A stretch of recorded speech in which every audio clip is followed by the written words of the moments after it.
दुख सुख दुख सबका रास्ता अगर कहीं से होकर के जाता है, चाहे खेती करो, किसानी करो, व्यवसाय करो, राजनीति करो, धंधा करो, कोई भी काम करो, सारे ताले की चाबी अगर कोई खोलता है तो राजनीति खोलती है। तो राजनीति करने वाले नेताओं को जात के हिसाब से क्यों चुनते? हर चीज हुनर देख के, और नेता जो सबसे महत्वपूर्ण वो जात देख के। भगवान भी जाते हो मंदिर में तो क्या जात देख करके जाते? बहुत बड़ी बात कर दिया।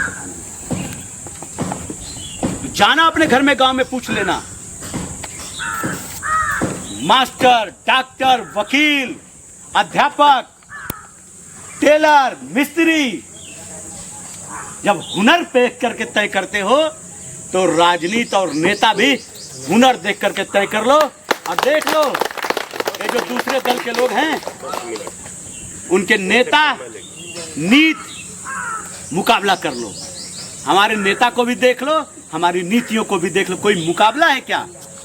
वो संतति और संपत्ति की राजनीति करते हैं। यहाँ त्यागी और तपस्वी हैं जो बलिदान करने के लिए। कितनी चौड़ी छाती आपने दिया है पूज्य योगी महाराज जी का और हमारे योगी प्रधानमंत्री जी का। कितनी चौड़ी छाती और कितना बुलंद है बताइए। एक तरफ जहां आतंकवादी गली गली शहर शहर में बम फोड़ते थे, आज फुलझड़ी फोड़ने की औकात है क्या?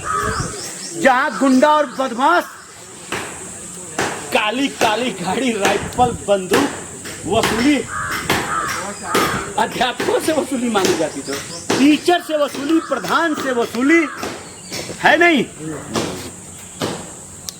आज बाबा का बुलडोजर तैयार है। उत्तर प्रदेश में स्वच्छता अभियान का नेतृत्व पूज्य योगी आदित्य महाराज जी कर रहे हैं। अब गरीबों, किसानों, जरूरतमंदों पे जुल्म करने वालों और उनका हक छीनने वालों पर बाबा का बुलडोजर चलता कि नहीं भैया? और देश के दुश्मनों पर मोदी जी कुछ नहीं कर रहे, हमारी सरकार कुछ नहीं कर रही। लेकिन ऐसा दिया गया आपका पुण्य प्रताप और भगवान का आशीर्वाद है कि देश के दुश्मन कहीं कनाडा में मर जा रहे हैं, कहीं पाकिस्तान में मर जा रहे हैं, कहीं अमेरिका में मर जा रहे हैं। सही है कि नहीं है? हैं? कहीं जेल में ही मर जा रहे हैं। ये दौर आ गया है। आज के अखबार में पढ़ा वो हमने, पहले संपत्ति, दूसरा पढ़ा जैसे हमारी प्राथमिक पाठशाला कौन होती है? सबसे प्राथमिक पाठशाला माँ होती है हर बच्चे की, हम हो या आप हो। बच्चा पैदा लेता है, पहली शिक्षा माँ से मिलती है। मोदी जी का इंटरव्यू अखबार में छपा, पढ़ लेना।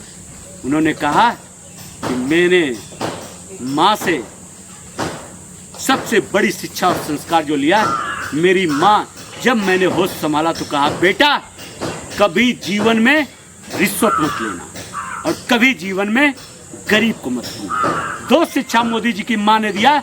आज बताइए आपका महबूब नेता दोनों माँ की दी हुई शिक्षा पे, माँ के दिए हुए संकल्प पे खरा उतरा है कि नहीं उतरा है? बताओ, आपका महबूब नेता है कोई विरोधी दल का उम्मीदवार भी? और क्या हमारे नेता के दिल में हमेशा गरीब का वास है कि नहीं है? वो उनके माँ की दी हुई शिक्षा है और दिया हुआ संकल्प है जो मोदी जी आज भी लेकर के चल रहे हैं। सही है भैया? एक तरफ अखबार में और पढ़ा हमने कि गुलाम कश्मीर के अंदर आटा को लेकर के हमारे कश्मीरी भाइयों पर पाकिस्तान की सेना ने जुल्म ढाया और गोली चला दिया, कई लोग मारे गए। गुलाम कश्मीर में तेल को लेकर के संकट है, गोली भी चल रही है, लाठी भी चल रही है। पढ़ा आपने? नहीं पढ़ा तो अभी अखबार पढ़ लीजिएगा, दैनिक जागरण में मेन पृष्ठ की न्यूज है। एक तरफ वो न्यूज छपती है तो जब पूरा अखबार पलट दीजिएगा तो पीछे वाले पन्ने पे छपा है कि अमेरिका के राष्ट्रपति जे बाइडेन ने व्हाइट हाउस में भारतवंशियों के साथ बैठक की और व्हाइट हाउस में एक भारत के नारे से पूरा व्हाइट हाउस और पूरा अमेरिका गुंजायमान हो गया। और नारा क्या था कि सारे जहां से अच्छा हिंदुस्तान हमारा, सारे जहां से अच्छा हिंदुस्तान हमारा। ये अखबार में छपा है। ये असर देखो, एक तरफ पाकिस्तान के अंदर जुल्म और सितम और गोली खाई मारी जा रही है नागरिकों के ऊपर, और दूसरी तरफ दुनिया के सबसे ताकतवर देश और सबसे ताकतवर राष्ट्रपति के भवन में आपका नारा गुजरा है, सारे जहां से अच्छा हिंदुस्तान हमारा। ये वही हिंदुस्तान है जिसको आजाद कराने के लिए हमारे आपके बेटों ने, कहा जाता है कि सड़क पे पड़ा था भूख से मरा था, कफन उठा के देखा तो सीने पर लिखा था, सारे जहां से अच्छा हिंदुस्तान हमारा, सारे जहां से अच्छा हिंदुस्तान हमारा। ऐसा संकल्प लेके हमारे बेटों ने, हमारे आपके परिवारों ने संघर्ष किया, तब जाकर के देश में आजादी मिली। ये लूट खसोट, जातिवाद, परिवार और भ्रष्टाचार के लिए नहीं मिली। तो ये दौर है, इतना अंतर है विरोधियों और हमारे बीच में। समय ज्यादा हो गया, पीछे भी हम समझ रहे हैं। तो मैं इन बातों को कहते हुए कि देखना